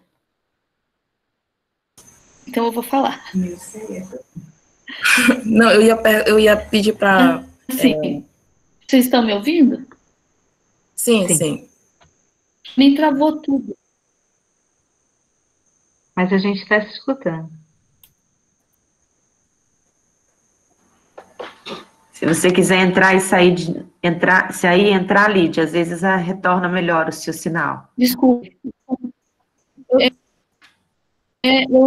Talvez eu tenha que ir para outro lugar, que a minha internet está caindo muito, mas eu vou ver se vocês conseguem ouvir. Se nós temos somente a ala de corte para Covid, e todas as lixeiras são infectantes, não vai fazer muita diferença, certo? Agora, eu tenho uma enfermaria que não é para paciente Covid, eu continuo com o meu sistema normal, com a lixeira tanto no posto de enfermagem, quanto no expurgo. Eu acho que essa é meu entendimento, pelo menos. Ok. Mais alguém gostaria de comentar? Todo mundo concorda? Bom, então vamos passar para a participante Camila Wolff. Ela diz assim, estou enfrentando dificuldades em relação à coleta de resíduos recicláveis. As cooperativas não querem coletar. Vocês estão tendo também esse problema? Eu vou falar primeiro, sou metida, né? Lídia, eu vou passar na tua frente dessa vez, tá? Pode passar, então. Bem, pelo menos aqui no Maranhão, a gente não está tendo dificuldades, continuamos fazendo a coleta seletiva normal, no nosso caso, que a gente faz tanto do papelão quanto das bombonas de plástico. Então, até então, não tivemos nenhum problema quanto a isso. A cooperativa, a Associação de Catadores também não se negou a fazer essa coleta, mesmo porque todo esse material fica num abrigo totalmente separado, ou seja, garantindo, dando uma segurança para esses coletores de que não há esse cruzamento, né, entre o resíduo infectante e o separado para reciclagem, tá? Ok, Nilce. Gostaria de falar, Lídia? Agora sim, eu estou discutindo aqui com apoio técnico. Não, é que uma colega minha que trabalhou muito junto com a gente, o que ela colocou aqui em relação às lixeiras fora do quarto, que as pessoas estão muito expostas ao vírus do Covid lidando com o paciente. Então, sim, o ambiente, ele é considerado um ambiente, entre aspas, sujo, né? Onde é mais seguro colocar a lixeira mesmo fora do quarto, nesse ambiente fechado, como infectante, só para bater o martelo. Agora, com a relação à questão da reciclagem, nós, logo no início, tivemos uma preocupação muito grande de estarmos levando a contaminação para a nossa associação de catadores, né? Conversamos com eles. Aqui em Curitiba não houve a parada da coleta seletiva, a prefeitura foi em todas as associações e orientou o uso do EPI, de álcool gel, alguns procedimentos, né, nesse sentido. E nós instituímos uma quarentena do resíduo antes de entregar para a associação. Então, reduziu um pouco o nosso reciclável, e ele vem e coleta numa vez por semana o papelão e deixa o plástico. Então, isso a gente vai deixando, né, da forma melhor possível, que eu não sei, a minha tela está ruim, mas enfim, está certo. A gente vai tentando deixar com que fique o mais tempo possível dentro do hospital. E acordamos com eles que, mesmo eles levando, apesar de ter, né, é complexo porque eles estão manuseando o saco que foi embalado isso, mas eles levam todo esse material e deixam mais 3 dias parado em ambientes com circulação de ar, para depois manipular. Então, a gente vem acompanhando a associação, eles tiraram do trabalho todas as pessoas da classe de risco, então idosos, né, pessoas que tivessem problema de saúde não estão indo trabalhar, foi o que eles nos colocaram, eu creio que sim, e os demais estão bem. Então, é uma preocupação, eu acho que a gente tem que levar isso na nossa preocupação do dia a dia, de todas as pessoas, de que sentiu o problema, pense no outro, porque principalmente o reciclável é que vai ser manipulado, né? Então, por enquanto, sim, eles estão recolhendo. O que nós temos, assim, é uma... Ai, saiu. Saiu? Não, é porque alguém apertou a apresentação. Fica tranquila, a gente está te ouvindo. Não, tudo bem. Então, eu acho que a gente só tem que... Eu esqueci que eu estava falando, meu Deus! Só tem que reforçar que é preciso cuidar do reciclável quando se coloca nesse ponto, tá? Eu acho que é isso. Se a Sandra quiser falar um pouco. Gostaria de complementar, Sandra? Só complementar, eu vou trazer só uma experiência que eu vi numa live há 2 dias atrás, de São Paulo. Então, eles estão usando aquela tabela onde tem a sobrevivência do vírus em cada tipo de superfície para organizar quantos dias a gente tem que guardar esse material antes de oferecer para a cooperativa. E eu achei bem interessante, porque aí está por tipo de material. Então, papelão, guardo quanto tempo? Metal, guardo quanto? Plástico. Eu achei uma coisa interessante. Não fica, eu acho que demais, porque a gente também ficar armazenando esse resíduo por muito tempo, organizando por dia... É um transtorno para a gente no hospital, né, Lídia? Falar assim, ó, esse aqui já está nesse tempo, esse não está. Então, a gente consegue fazer, talvez, uma forma mais racional, obedecendo o limite da sobrevivência do vírus em cada tipo de superfície. É isso que eu queria contribuir. Tá, ok. Agora a gente tem 2 perguntas que estão bem relacionadas. É da Paula Renata e da Ivone Cordeiro, de Uberaba. Então, a Renata fala assim, como vocês estão fazendo com o armazenamento temporário de resíduos da Covid? E a Ivone entende que os resíduos do paciente Covid devem ir da geração direta para o abrigo externo ou bem acondicionados devem ir para o abrigo temporário.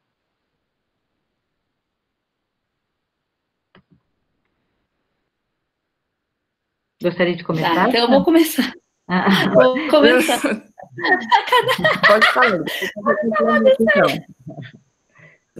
Tá bom, vou falar então. Assim, como foi definido, só para explicar primeiro, o fluxo lá dentro das áreas COVID, né, da UTI COVID, como ficou acertado. Para evitar, para diminuir o máximo possível o número de pessoas com acesso a essa área, nós definimos que dentro do fluxo, né, ficam 2 serventes de acordo com o metro quadrado. Ficam 2 serventes de higienização exclusivos para essa área. E eles, no momento da higienização do ambiente, são responsáveis pela coleta lógico, desse resíduo. E o que acontece? Ele tem um fluxo específico, né? Então, esse servente, ele faz o acondicionamento, retira da enfermaria, acondiciona da forma adequada, e tem um abrigo temporário nesse nosso anexo, né?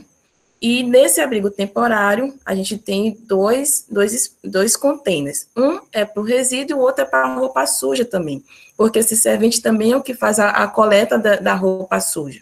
Então, a gente fez todo um treinamento, capacitou, para que na hora que ele fizesse essa coleta, não tivesse essa separação ou essa segregação da forma inadequada. E tem os horários específicos para que um outro servente da parte externa, ele venha ter esse abrigo e faça essa coleta, né? Ou seja, eu não vou precisar tirar o servente de dentro da área do corte, né? Mas eu consigo fazer com que o fluxo desse resíduo também não tenha nenhum tipo de cruzamento. Então, esse outro servente que vai fazer essa coleta do abrigo para levar para o abrigo externo, ele se paramenta como se fosse entrar para uma área de corte, bota todos os EPIs necessários, pega esse resíduo e leva para o abrigo externo, né, onde ficam as bombons. Então, a gente tá fazendo dessa forma. Até então, está funcionando, né? Pois não, Lídia, agora é com você. Desculpe, Niceia. Nilce, né? A forma é a mesma, não tem muita diferença. Nós construímos esse fluxo, então nós tínhamos... o nosso hospital, ele tem 15 andares e 2 alas, né, para cada andar. Então, antes, o abrigo temporário ficava no meio. No início, nós fechamos apenas um lado, depois a gente achou interessante fechar o andar todo. Então, com o andar todo fechado, todo aquele resíduo fica num armazenamento temporário e ele é retirado pelos coletadores. E assim como você disse, a equipe de higienização, ela fica ali dentro. A gente tem um rodízio, sim, dessa equipe, para que ela não se estresse tanto de ficar 12 horas, né? Então, fica algumas horas lá dentro, depois ela se desparamenta, sai e faz outro trabalho. Até não sei se ainda está assim, mas a princípio, para não sobrecarregar uma equipe, ser todo dia a mesma pessoa sempre. Só que o resíduo ele é guardado nesse abrigo temporário e, quando cheio, é coletado por uma equipe de fora, que se paramenta e tudo mais. Nós fizemos uma rotina, um fluxo de retirada, e caso esse contentor que tem o meu resíduo encha antes do momento, a enfermagem liga e já é atendida de pronto para retirada. Então, não há um acúmulo de resíduos nas áreas. Isso é importante, porque diminui o risco de contaminação, né? Então, isso eu acho que é um acordo, assim, que foi igual o que vocês fazem lá no Maranhão. Eu fiquei pensando, Lídia, que é o seguinte: se eu tenho um hospital que ele separa essa área de coorte, uma pequena área, e que a gente não tem disponível um abrigo temporário para trabalhar, eu acho que é mais vantajoso a gente pegar os carros de transporte, os contentores, e juntar, que seja, mas com tampa direitinho, dentro da área de Covid. Então, tira desses 2, 3 enfermarias e coloca nesse contentor, e aí o mesmo fluxo. Vem um coletador externo, se paramenta, coleta esse carro de transporte e leva. Porque se a gente não dispõe de um abrigo externo ou de um contenedor para isso dentro da área de Covid, isso nos obriga que o servente geral, ele entre e saia da área de Covid. E essa coisa de paramentar e desparamentar aumenta o risco de contaminação e também pode levar a contaminação para fora. Não sei se vocês são da mesma opinião que eu. Sim, eu acho que eu me expressei mal, Sandra. Então, esse contenedor fica nessa ala, ele é abastecido, colocado. Quando ele enche, a equipe retira e o rapaz que está fora com luvas, etc., leva. Não que ele vá se paramentar todo para entrar dentro da ala. Ele não entra na ala para retirada do resíduo. Só que ele tem que ter o mínimo Porque, apesar de que a gente instituiu também que antes de tirar o carrinho para fora, ele é higienizado por fora com o Surfic, que é o nosso material para fazer a limpeza. Mas, de qualquer forma, ele usa luva, ele está com uma roupa que vai ser lavada no hospital, para que ele não corra risco de se contaminar, mas ele não entra na área. Isso é certo.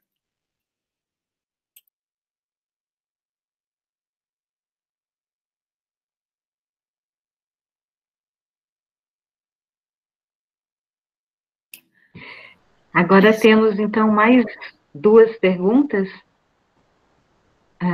Estão me ouvindo? Já terminaram? Agora sim, Vera. Ah, tá. É porque deu uma travada aqui. Bom, então temos mais 2 perguntas relacionadas, né, que eu achei que a gente pode responder em conjunto. Os resíduos da Ana Cristina Silva, que ela fala assim: os resíduos A1 devem ser tratados na instituição. Antes de encaminhar para a empresa de tratamento, o que fazer nos casos do Covid? Ou os hospitais que não tratam antes do encaminhamento, o que fazer? E o participante Norton Sist, Guedes, ele diz: todos os hospitais possuem área para tratamento dos resíduos A1? Não sei, talvez possa ser respondido pela Lídia? Pode ser, Lídia?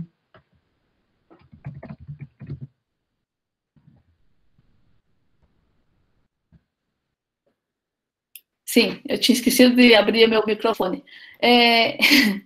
Então, assim, dentro da classificação A1, a legislação, ela separa A1 com maior potencial de risco e A1 que tem que ser tratado, mas não tem um potencial tão alto. Né? Então, se eu tenho um hospital que tem laboratório, com certeza vou ter que ter uma autoclave de pequeno porte para tratar esses resíduos de crescimento microbiológico. Então, outros resíduos, por exemplo, da virologia, alguns com alto índice de contaminação, eles têm que ser tratados no laboratório, né, numa autoclave ali próximo da geração. Porque o risco de eu estar transportando esse material e ter um acidente, e essa contaminação é muito iminente. Porém, os resíduos A1 que eu gero no atendimento ao paciente, lá dentro do quarto, quando eu faço um curativo, quando eu faço a intubação, todos esses resíduos, eles são A1, mas eles não precisam ser tratados dentro do hospital, eles têm que ser tratados antes de dispor no solo, antes de ir para um aterro sanitário. Então, eu tenho 2 classificações. Aquela de crescimento microbiológico, que se trata, sim, numa autoclave pequena, mas eu vou ter uma quantidade muito pequena desse resíduo, que é o resíduo que eu tenho a coleta da amostra do paciente, e ele vai ser manipulado no laboratório, e aí, sim, gerado um resíduo que precisa desse tratamento.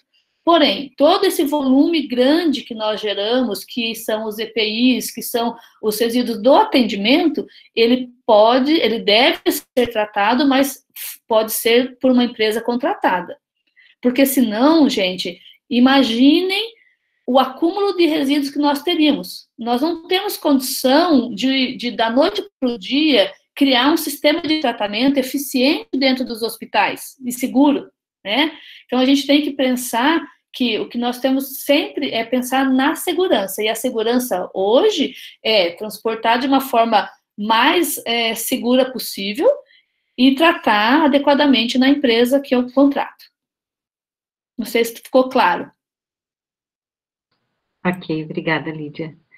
Eu estou com o microfone aberto, vocês estão ouvindo? Tá. Sim, estamos ouvindo. Agora a gente tem uma pergunta que é do Vital Ribeiro. Ele fala: pelo que eu entendi, a Nilce paga por bombonas e a Lídia paga por quilos. Por isso, o gasto dela aumentou tanto em abril? Pelo que Sandra falou, me pareceu que em alguns hospitais da rede o preço em reais por quilo aumentou nos últimos meses. Isso aconteceu? É uma situação que se verifica em todo o país ou em certas regiões? Então, acho que essa aqui pode ser respondida até por todas, né? Porque diz respeito a todas. Tá, então eu vou começar esse, então, meninas, se vocês me permitem. Então, assim, o valor do quilo do resíduo não aumentou, não variou. Então, a gente vê, por exemplo, o aumento do valor unitário da luva, da máscara, isso não aconteceu com o resíduo. Então, as empresas mantiveram o valor do seu quilo. O que aconteceu é que aumentou o valor de quilos de resíduos gerados por paciente dia. Isso aumentou. Então, quando a gente montou os slides, a gente montou em cima de reais por paciente dia. Então, isso traz uma distorção? Traz. À medida que a Lídia paga por uma medida e a Nilce por outra, ele traz alguma discrepância. Então, eu precisaria estar trabalhando com outro tipo de dado, que é o que eu trouxe, por exemplo, para comparar a Nilce com o Hospital 4, mostrando assim, olha, o Hospital 4, ele gerou 1,50 quilos de resíduo biológico do tipo A em março, mas em abril 1,56. Então, não foi um aumento tão grande quando eu comparo com a Nilce, que já está em 1,84. Que 1,84 já é de um estado que está vivenciando o coronavírus mais fortemente do que o Hospital 4. Então, aí eu tenho uma comparação de quilo para quilo, independente do dinheiro que está se destacando por paciente dia para essa finalidade, tá? Você quer falar, Nilce?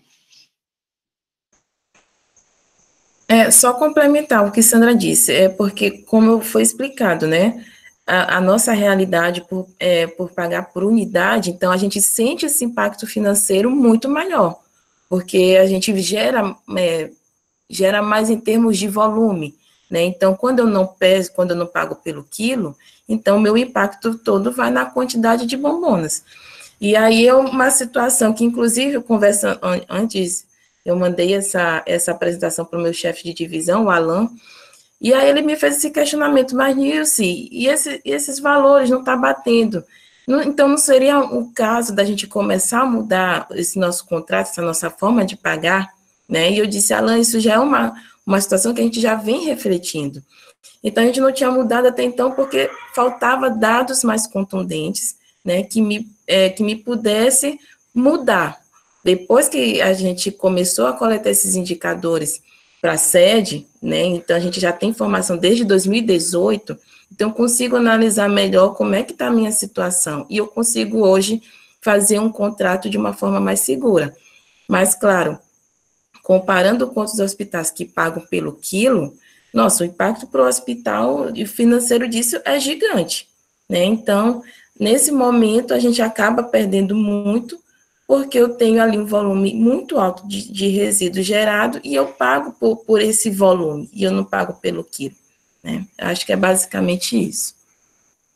Lídia?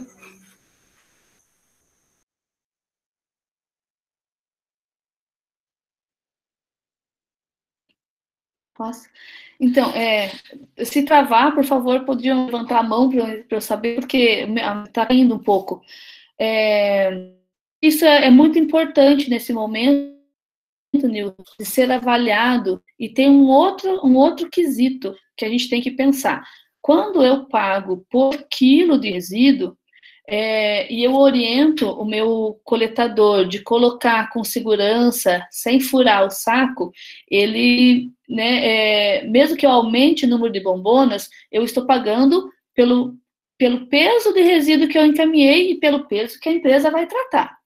Se eu pago por volume, há um risco, não estou dizendo que, né, que na intenção de ajudar o hospital, porque, infelizmente, a gente tem muito boa intenção, às vezes, sem eles entenderem o risco, de eles socarem o saco dentro da bombona. E isso é uma complicação. Então, seria muito interessante, agora o seu chefe vai entender que é importante colocar fazer um outro tipo contrato, e a gente sabe que não é um contrato da noite para o dia, a gente sabe que são 6 meses, que você tem que fazer uma RT e convencer, e fazer todo o processo, mas é uma evolução, acho que você paga exatamente pelo que a empresa vai tratar, e não pelo que vai transportar em termos de volume de bombona. Então, a empresa que trabalha com a gente, ela me questionou se poderia fazer um aditivo no contrato, porque, claro, nós saímos de uma média de 25, 30 bombonas, 35 era assim, numa ocasião especial, para, de repente, 40, uma média de 40 por dia. Mas o que eu coloquei, que no nosso contrato nós temos aqui uma previsão até 25 mil quilos por mês. E eu estou muito abaixo dessa previsão. Então, eu não tenho como aditivar, porque o trabalho dela aumentou, porém o volume está dentro do que eu contratei. E eles estavam cientes disso quando assinaram o contrato. Então, nesse sentido, ela entendeu e está fazendo, né, o trabalho. Mas a reclamação, entre aspas, da empresa não é com o hospital, é devido a todo o processo que acontece desses fechamentos de pequenos locais que diminuiu, de outros locais diminuiu muito o volume de trabalho deles. Tá? Não sei se ficou claro, assim, acho que e uma coisa importante, que nós colocamos que a empresa deve trazer uma balança que nós vamos conferindo, e ela pesa na nossa frente o material e deixa um controle com o peso que ela levou, para que a gente confie no que ela está cobrando no final do mês. A gente está com ainda... Obrigada, pessoal. A gente ainda tem várias perguntas, eu vou fazer mais algumas e daí a gente encerra, tá? Saiu como regularização sanitária. E se pensarmos o portador assintomático e, por exemplo, libera-se vírus nas fezes, entendo que é seguro, sim, tratar como infectante os resíduos dos banheiros dos trabalhadores. O que vocês entendem? Lídia poderia responder? Eu tinha visto essa pergunta, mas eu achei meio assim, eu não sei se ela quis dizer, se ela estava falando em relação à ala de atendimento ao paciente de Covid, ou como um geral, como um todo. É muito complexo da gente pensar que o resíduo de banheiro, que qualquer pessoa assintomática possa gerar, isso venha a ser um resíduo infectante, porque eu continuo na minha casa, né? Eu continuo levando, as milhares de pessoas estão nas suas casas. Então, se eu tenho uma ala, um local onde não é específico para um local de corte para o Covid, eu vou ter um banheiro, mas o resíduo que eu estou gerando nele é um resíduo comum. Assim como tem um banheiro na minha casa, em outros lugares. Então, a gente precisa ter esse entendimento para não onerar o hospital de forma errada, de forma que não vai ser que não vai ser a realidade, né? Esse é o meu entendimento, pelo menos. Tá, ok. Agora a gente tem... Só completar, sim, Vera? pode completar, sim. Completar? Quando eu estava na Anvisa, a gente falava assim, olha, se o risco é igual o comunitário, que é isso que a Lídia colocou, a gente trata como comum. Se o risco é para além daquilo que a gente encontra normalmente no nosso dia a dia, no domicílio, aí a gente começa a tratar diferente. Porque a gente tem um risco que todo mundo vive no seu dia a dia, na sua rotina. Então, não muda nada. Então, é essa a questão, é esse o parâmetro que a gente utiliza para separar o que realmente é infectante daquilo que é resíduo comum. Tá? Então, luva sem secreção. E o povo fala assim, muitos lugares... Eu vejo o pessoal da vigilância sanitária falando, é infectante. Gente, é luva. Não é porque é luva que é infectante. Só se ele tiver um monte de secreção lá, um acúmulo grande, aí ele vira infectante. Então, se é uma coisa que a gente tem no dia a dia, papel de banheiro, absorvente feminino, a gente tem no dia a dia, fralda de criança, a gente tem no dia a dia em todos os domicílios, em todas as casas. então ele é tratado como resíduo comum. Esse que é o parâmetro. Então, por mais que a gente tenha essa responsabilidade como grande gerador de resíduos, de olhar para a nossa destinação final, a gente também não pode levar para além daquilo que é necessário, senão a gente estoura o sistema. Essa que é a questão. Aqui. Então, assim, a gente tem mais duas aqui, que um que pede para Hortifruti Interações Criativas, pede para a Sandra, onde que conseguimos essas tabelas confiável de sobrevivência do vírus em cada superfície. E para a Lídia, poderia enviar novamente a lei que você falou sobre os resíduos recicláveis para cooperativas? Lídia, se você puder colocar no chat, seria interessante. E, Sandra, se você puder falar mais um pouquinho sobre essas tabelas e onde podem ser encontradas. Eu prefiro sempre os dados oficiais. Então, eu vou para a Organização Mundial de Saúde, para a Organização Pan-Americana de Saúde, para o Ministério da Saúde, para a Anvisa. A gente não tem, nessa doença, coisas tão estáticas. Então, por exemplo, aquela nota 4 da Anvisa, ela foi republicada 4 ou 5 vezes, com atualizações. Por quê? A construção do conhecimento, ela está se dando ao longo da pandemia. Então, mesmo que a gente tenha um material confiável, um material de uma bela revista, pode ser que daqui 2 semanas não seja mais verdade. É essa atenção que a gente tem que ter.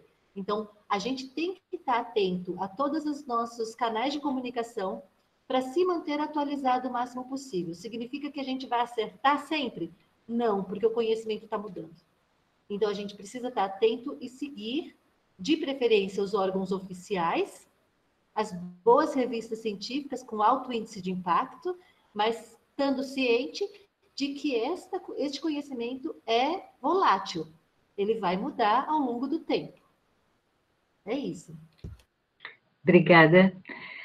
Bom, gente, como já estamos com o tempo, né, bastante adiantado, eu gostaria de fazer os agradecimentos. Então, agradeço demais a participação da Lídia, da Nilce e da Sandra, né, os conhecimentos que vocês têm, eu acho que foram fantásticos para as pessoas que estão aí nesse momento com muitas dúvidas, né. Gostaria de agradecer a participação de todos que estiveram aqui e dizer que foi um prazer a gente contar com a experiência de todos e também foi um prazer poder repassar esse conhecimento da forma como a nossa faculdade achou que poderia ser feito e fez. Esse é o nosso último encontro. Então, mais uma vez, obrigada e parabéns a vocês e parabéns a toda a equipe da FACE, e principalmente da administração, né, que a gente está em peso aqui, do mestrado, né, em administração pública, por possibilitar essa troca de experiências. Obrigada. Ângela?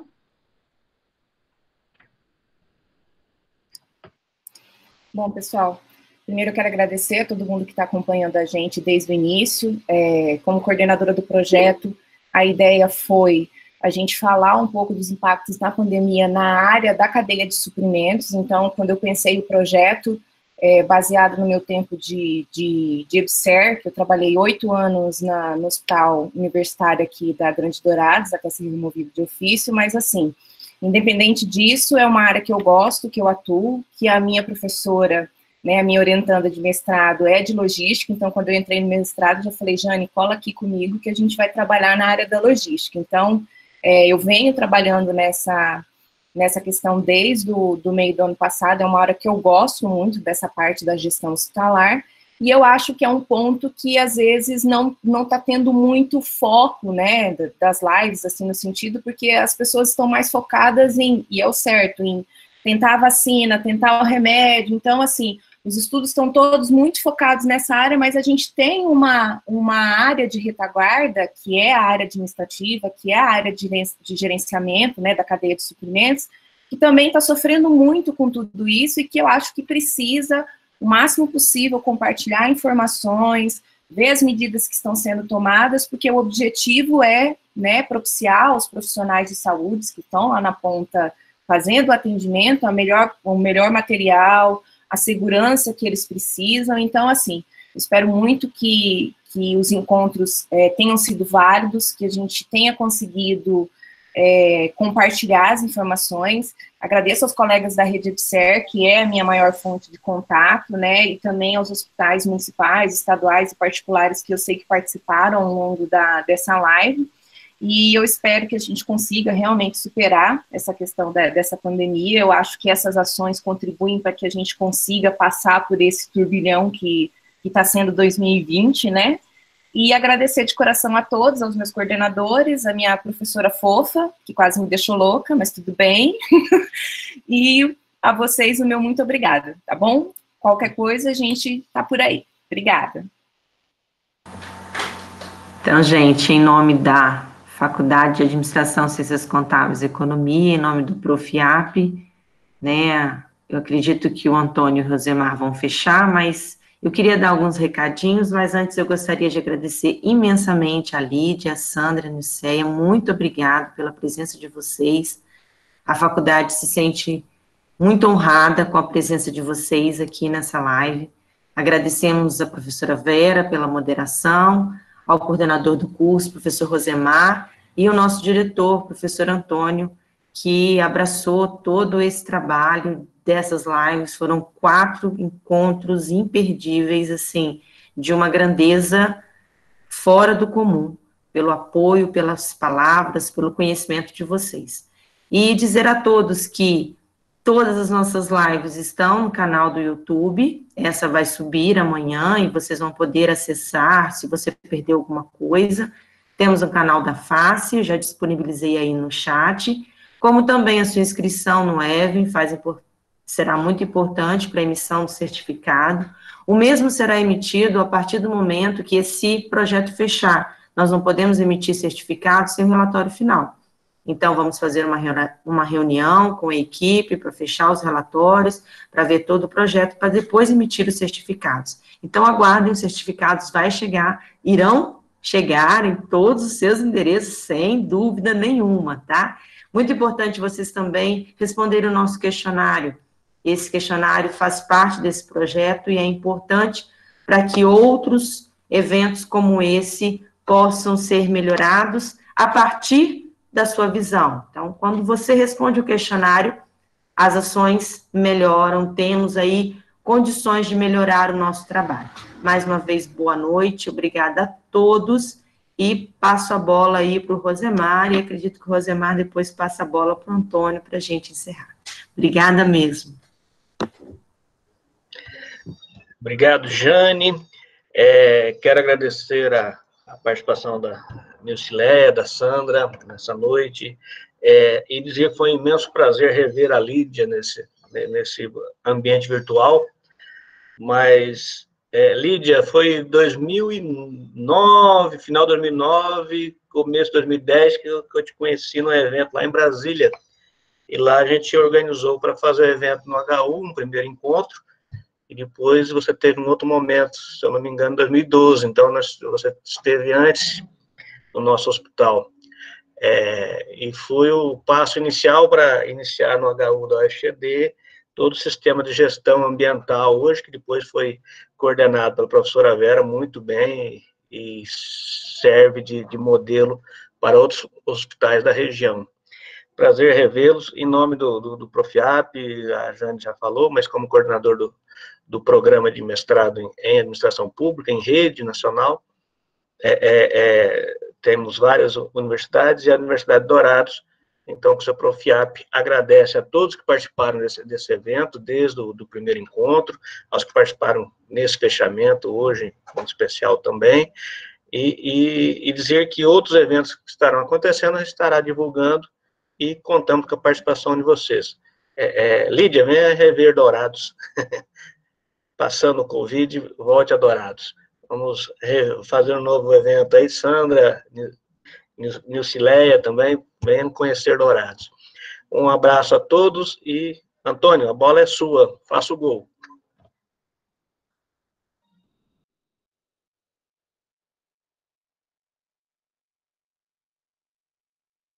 Eu tinha visto há pouco que o Antônio saiu da reunião. Ele pode ter perdido conexão. Não, ele está aí. Aí? Então, Antônio, pode o gol.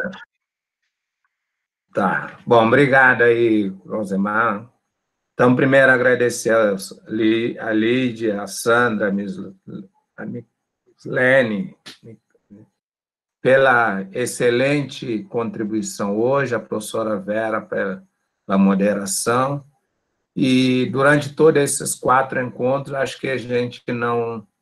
E a pandemia nos permitiu fazer isso, uma discussão tão rica, com pessoas de vários lugares, com bastante experiência. Então, acho que o mestrado em Administração Pública, em nome da Ângela coordenando e de todos os professores, eu acredito que demos uma contribuição muito grande para enfrentar essa pandemia, porque essas informações que foram repassadas, com certeza ajudou e vai ajudar hospitais não só da nossa região, que era o objetivo inicialmente, né, Ângela, mas vai atender um grupo do Brasil inteiro, como eu vi a participação, né? E aí, para finalizar, então, acho que a gente encerra esse projeto, mas durante esse período, eu até falo para os alunos, se tiver algum tema, se tiver algum conhecimento dentro da área de gestão pública, que a gente traga a discussão, né? Então, convidar, cada um tem alguns contatos, que a gente faça conversa com o coordenador, conversa com a direção, que a gente tenta, né, com a Jane, a Vera, os professores, para a gente ver se a gente tenta juntar e formatar outras questões, né? Então, acho que a gente vai ter um tempo, daqui a pouco alguém conhece um pouco mais da área financeira, alguns mais na área de tecnologia de informação, e como a gente tem bastante alunos que trabalham no HU, então a gente pode, num próximo momento, trazer essas novas discussões, então trazer inovações. E, além de tudo, eu acho que para os nossos alunos, que a gente também colocou como um público, acho que surgiram vários temas que dá para ser discutido nas dissertações, né? Então, casos práticos que a gente pode trazer para dentro do nosso hospital, trazer para a nossa realidade, eu acho que, com certeza, isso vai colaborar muito. Então, acho que, através desse nosso canal da FACE, acho que levar isso mesmo, acho que a gente teve discussões tão ricas que a gente precisa ver se tem associação dos hospitais de Dourados, do Estado, enfim, a gente precisa fazer chegar essas informações. Por quê? Porque vieram pessoas em estágios diferentes de Covid, né, que estão enfrentando situações diferentes. Vivemos experiências riquíssimas, que com certeza vai ajudar os hospitais que estão vivendo escassez de recursos, de matéria, de EPI, e o preço lá em cima. Então, acho que nada mais oportuno que outros hospitais fazerem isso. Hoje, eu fiz um contato com o secretário de Saúde de Naviraí, que a ideia é que ele disponibilize essas informações para os setores para poder ajudar. Eu acho que essa é a nossa contribuição de gestão para os hospitais do Brasil inteiro, né? Acho que, então, agradecer a Ângela pelo imenso empenho, pela dedicação, pelo contato, usou às vezes o contato que ela teve, e proporcionou profissionais de alta competência nesses 4 dias de debate. Então, obrigado a todos. Acho que a gente encerra essa nossa atividade e na promessa de que surjam novas atividades. Tá? Obrigado a todos mesmo.